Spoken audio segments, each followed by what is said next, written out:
Just skip to when the actual content starts. Elden Ring is one of the best games in history, not just filled with amazing characters that are lovable, tragic, even detestable, but also with bosses with such memorable designs and fights. And up to this point, I've never played Elden Ring, but with the DLC soon coming out, I finally decided that it's finally time to do so. So, here's the story of my journey as a Tarnished, filled with uncountable deaths, untold sacrifices, and unforgettable experiences. So go, and sit back, get some drinks and snacks, and let's watch me struggle horribly the whole time. Here's what playing Elden Ring for the very first time in 2024 looks like. So, I woke up in the broken down church. I died for the very first time by walking off this cliff, and dying instantly again from the Graph of the Scion.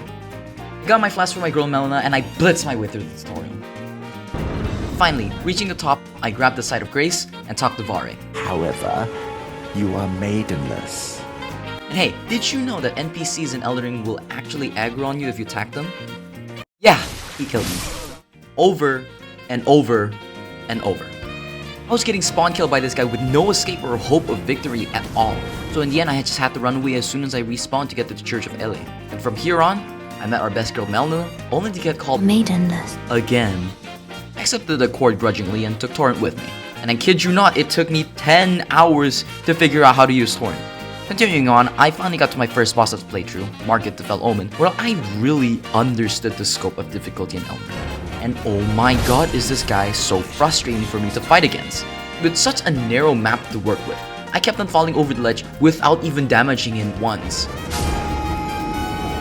I kept on summoning Rogier for help, trying out all sorts of different weapons to no avail whatsoever, ending up just grinding the enemies outside the boss arena for runes to upgrade my level. It was definitely still hard even after upgrading, but after learning how to dodge the delayed attack too, I finally beat this homeless bozo of a boss. And so we marched to Stormville Castle for our very first Remembrance boss.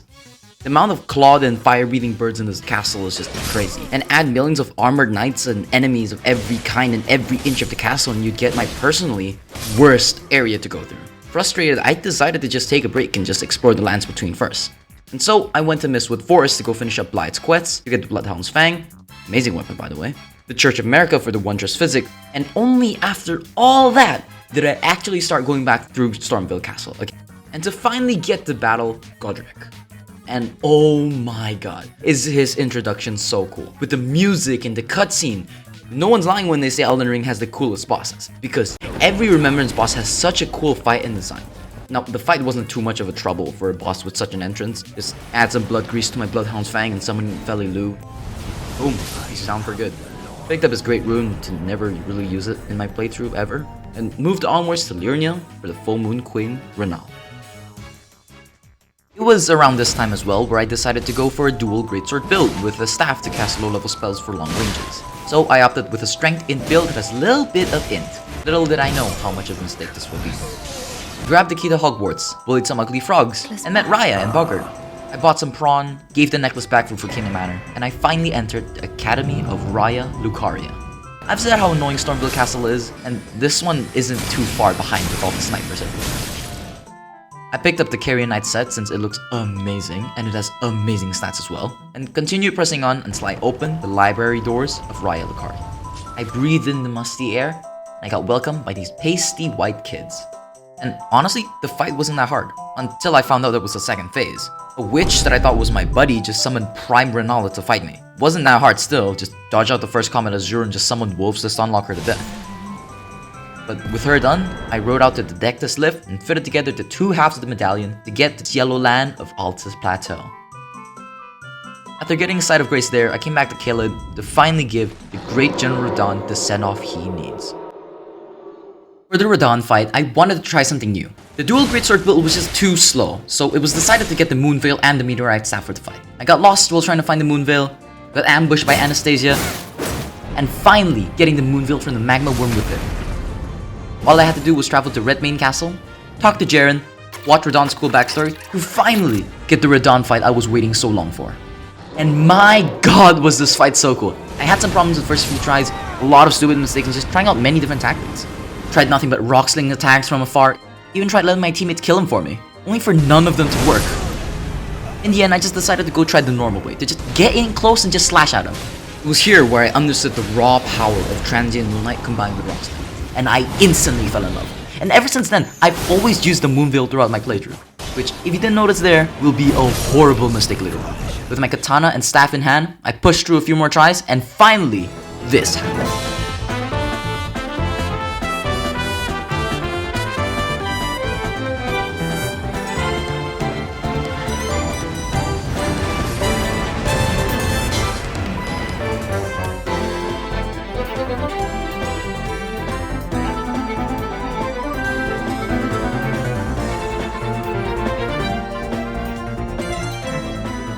And with Radahn down, so did the stars that were halted, falling on Limgrave to finally fill Nokron for the very first time in centuries.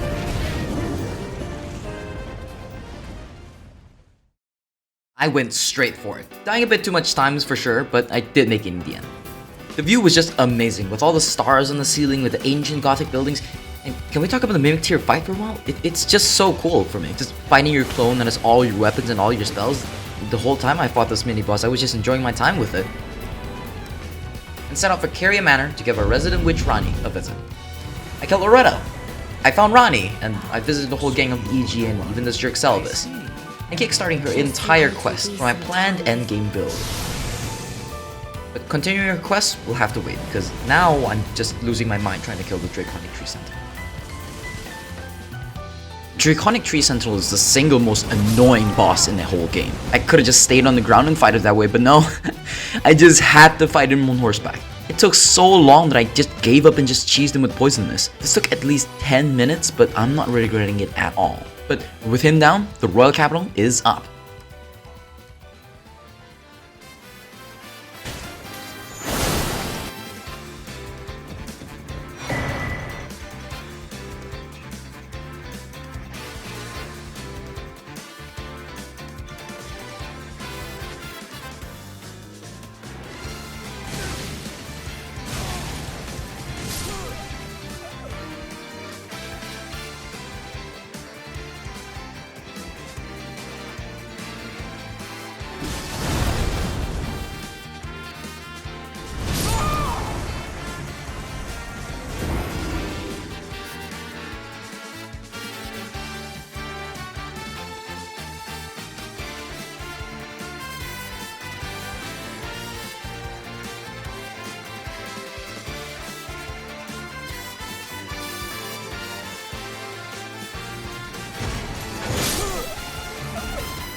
Finally, I met the first Elden Lord Godfrey, and I just feel bad for this man. I just summoned the Great Shield Soldier's ashes and just spammed rocksting at him. I ran when he regains his poise, only to continue spamming after getting far enough, but he got down pretty quickly. I went into the throne room and initiated Morgoth's fight, but just like Golden Godfrey, I died a bit too fast against Morgoth.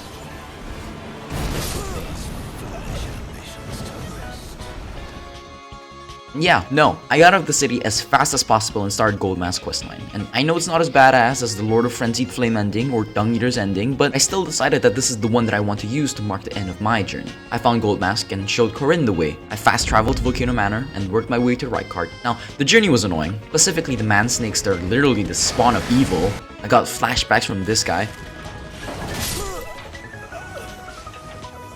Had a scuffle with Nikocado Avocado, and arriving at the boss room, I took the Serpent Hunter and bailed to go upgrade it before fighting Rykard later on. The Serpent Hunter acquired and upgraded. Guess who I fought against? Yeah, Morgoth again. I died at least 26 times without reaching his second phase, because ever since I started, I have been a strength in build. However, my primary weapons have changed to dual katanas, and yet my stats haven't changed to reflect that. Also, the only time I have been upgrading was only my Bloodhound Fang, and that was only to a +3. So I changed up everything. I respec to a Dex 8 build, upgrading both my Uchi Katana and Moonveil close to max level, and actually started using buffs such as the Wondrous Physic. When I re-challenged Morgoth, it definitely didn't make it easy, but it helped by a lot. I focused on attacking in close range during the first phase, then later, summoning the Great Shield Soldiers and spamming Rock Slaying during the second phase. And can I be honest here? The Great Shield Soldiers are the real MVP of this fight, because I really don't think I could have done it without them. I died at the most stupid times ever.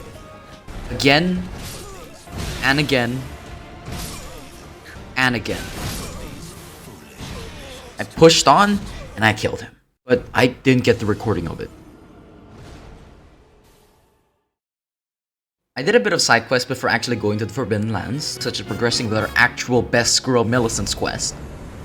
I progressed with Alexander's quest, and finally killed Rykard after 20 tries.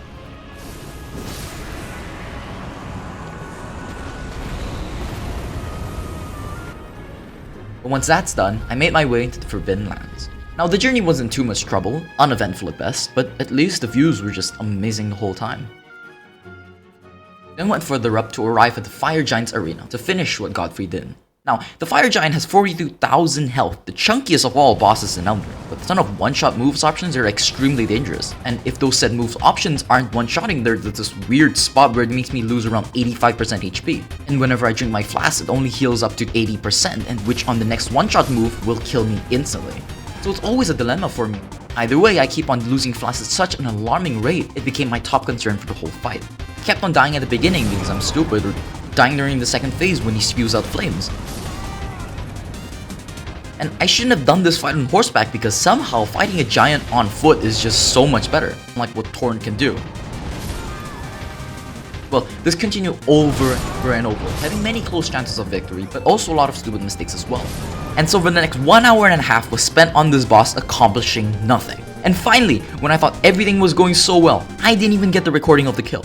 I finished the boss fight thinking I should end the clip there and realizing it just started recording. I swear I'm not doing these on purpose, but thankfully there's no more off-screen deaths after this. Now before I went to Farum Azula, I had to do a bit of little chores before actually burning the living hell out of the tree. For example, doing more of Gold Mask quests, seeing more of Millicent's quest, and of course completing Ranni's whole quest line. And by far, Ranni's quest was the most complex and time-consuming, traveling all the way to the Lake of Rot and crossing it, and of course killing Estelle, natural born of the stars, then to the Moonlight Altar to run past Adula and finally proposing to Ranni to get my endgame weapon, the Dark Moon Greatsword. And man, I have been planning to get this ever since I saw it. It looks amazing, and it fits with my build since it has equal scaling in both dexterity and strength, and has amazing scaling and intelligence. And so I upgraded to the max, got some of the stuff to buff it, such as the Shard of Alexander and Godfrey icon. But once that's all done, I have to face reality and begin the ritual to burn the Earth Tree, once and for all.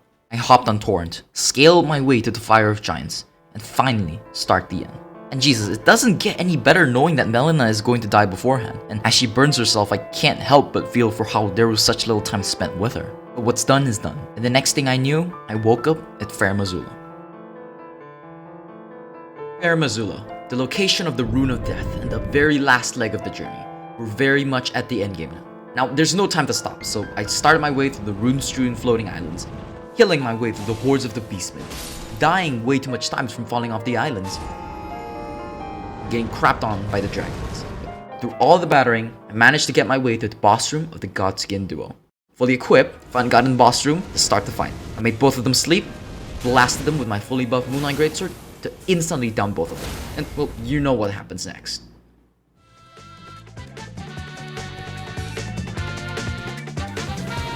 Honestly, it really wasn't that hard.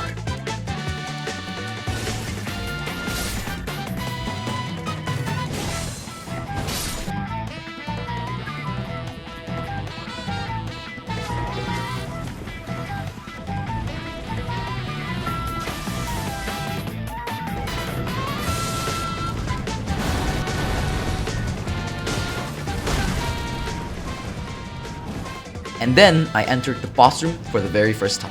Well, as usual, I died instantly. Malekith is easily one of the hardest bosses of Elden Ring, but for me this was easily the hardest boss in my whole playthrough, even with the future bosses being progressively more annoying. Knowing that the Dark Moon Greatsword wouldn't be a good fit against this boss, I switched back to my dual magic katanas and meteoric staff for quick attacks. I tried with the Rotten Breath Cheese, experimenting with different armors, even tried with the Blasphemous Claw even though I knew that I sucked at parrying anything. As I went, I was able to dodge and punish much better, however nothing was improving for the second phase. Because if his combos haven't killed me, his Rune of Death effect will. I would always run off either the blue or the red flask by the second phase too. Not only that, my endurance is actually horrible as well. In the end, I made many small changes that in the end helped me out, such as using the Royal Roommate set to minimize the damage from the Rune of Death, using Okena's Mask to maximize my dex for more damage, and upgrading my Great Shield Soldiers to max level. But even after that, there was just this wall that was stopping me from progressing any further. On the third day of getting stuck, I was done and I folded. I got Black Knife Tish. If you've ever tried Tish, you'll realize that the whole game just turns into child's play. This is my first time using Tish, and I got all the way here. And on the second, I beat Malekith. Now yeah, Tish did most of the damage to him, but she died way before I killed Malekith. Kinda bad for Malekith though, because looking back, he was one of my favorite bosses of the game, even though he is hard. But cool OST, boss room, and the fight itself looked like it just came out of an anime. It's definitely a 12 out of 10 for me. With the Rune of Death acquired, I can finally go back to the now Ashen Capital Leyndell to end this once and for all. I went over and met a depressed Corin, and through him, found Gold Mask Corpse. I picked up this now completed Mending Rune with perfect order, and finally came face to face with Gideon Ofnir. Easy to say it was a joke of a fight. A few swipes of a fully buffed Darkmoon Greatsword was all it needed to end him and his yapping. I forged onwards for the Elden Throne, and now it's time for my favorite boss of Elden Ring, Godfrey the Chad. For this fight and this fight only, I made sure that this is a 1v1. No Tish, no Great Shield Soldiers, just me and him. And in this fight, playing slow would not be a good plan. And instead, a weapon capable of high damages would be much more suitable. Picked up a few things for the fight, such as Rani's Darkmoon and the Duelist Moonblade. Equipped my Darkmoon Great Sword, put on my Snow Witch hat, and equipped all the necessary spells before finally entering the arena. It's been a long while, Morgoth. Long and hard didst thou fight. Alas, I am returned.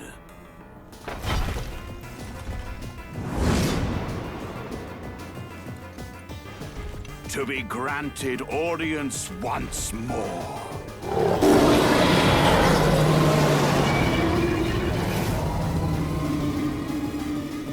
Let's start the montage.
And he is down.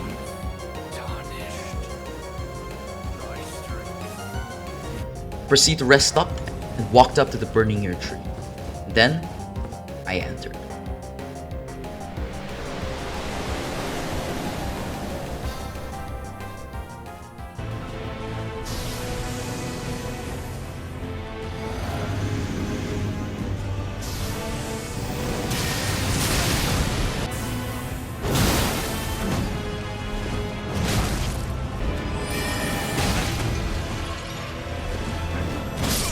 Yeah, you could tell I suck.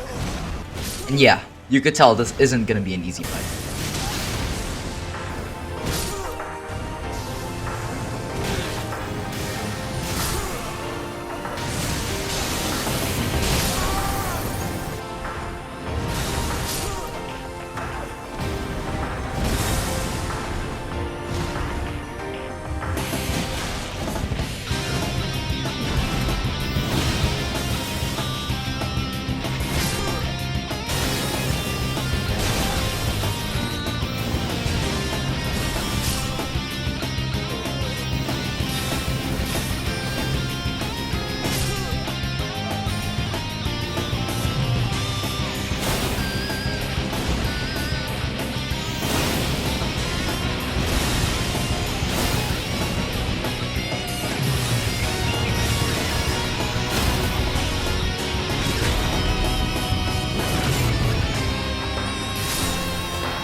Elden Beast is the most annoying boss. I died so much of this guy, even with Peach. So let's check the death counter, shall we?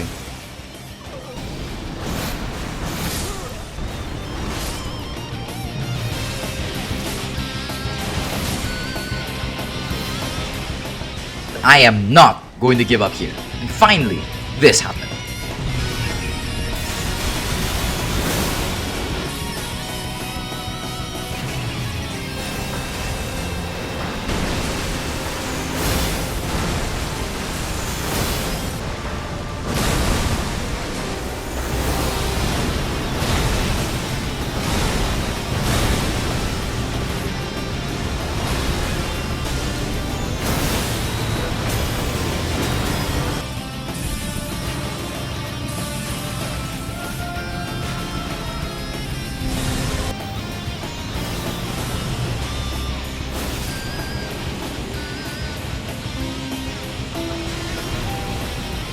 I use Gold Mask Mending Rune of Order to become the Elden Lord I've striving to be ever since the start.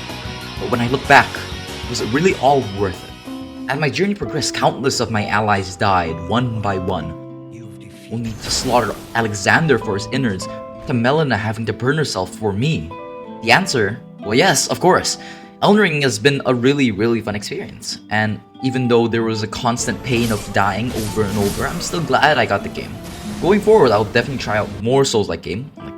And so, as I place America's head back to where it belongs, I sat on the Elden Throne and I looked back to all the things that I've accomplished and even more things that I haven't. So I decided, my journey isn't over yet. Not until I kill all the Remembrance bosses. And so here it is, a montage of 20 hours of gameplay, condensed and only leaving out the best parts, presented only by me.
What is it you intend?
Hello.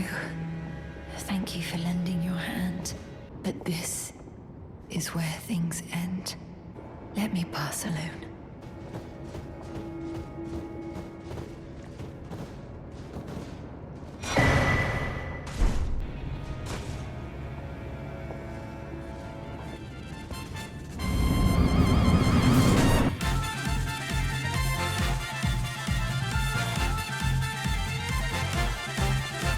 I am Malenia, Blade of Mikola.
And yeah, that's basically all for the video. It's quite impressive. Never thought I would be able to finish a video 30 minutes long. And while yes, it took me about 6 to 7 months completed. Of course I took breaks, I worked on other videos. I've been planning for this ever since the last 7 months. Working on this, planning on this, designing it, editing it. I've always wanted to post this right before the Elden Ring DLC releases. And well, next week it will release. So I will be really excited for that. I'll be definitely buying it. I'll definitely be making videos about it. But I just want to thank you all. There's no point in me rambling on. Not many is going to be here and listening to me after 30 minutes. So if you are still here, thank you. Just got me 30 minutes of watch time. So again, thank you. See you next time.